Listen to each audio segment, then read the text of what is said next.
आता आपण हे जे खोबरं आहे ते असं काळा करून घेतलेलं आहे. तर आता त्याला मी सांगितल्याप्रमाणे की त्याचे बारीक बारीक काप करायचे आणि ते थोड्याशा तेलामध्ये तव्यात परतून घ्यायचे. म्हणजे जेव्हा कधी आपल्याला वाटण करायचं आहे तेव्हा ते टेस्टी लागतं.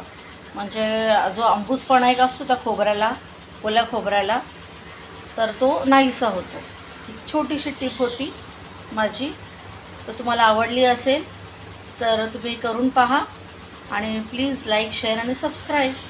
तुम्हाला आता दाखवते ते कसं होतं ते. तुम्ही पाहू शकता मी हे थोड्याशा तेलामध्ये टाकले बारीक काप करून. आता हे परतून घ्यायचे आपल्याला थोडंसं ब्राऊन होईपर्यंत.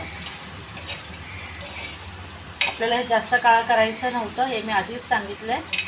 तर हे परतून घेतलं की ह्याचा जो एक उग्र वास आहे तो एकदमसा नाहीसा होणार आहे. म्हणजे जेणेकरून आपल्या वाटणामध्ये जेव्हा आपण वाटण करू, आमटीसाठी म्हणा, कालवण किंवा उसळींसाठी, तेव्हा हा छान वाटण होतं. मग तुम्ही हे आठवडाभराच्यात वापरू शकता. हो की नाही? मस्त टिप आहे की नाही? आवडली तर प्लीज मला सांगा कमेंट करून की मी जे सांगितलं ते योग्य आहे की नाही. बरोबर सांगितले ना मी? हे तुमची न्यू कमर मेघना यूट्यूबवर.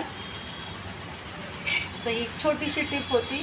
तर प्लीज मला सांगा आणि लाईक, शेअर आणि सबस्क्राईब करा. थँक्यू.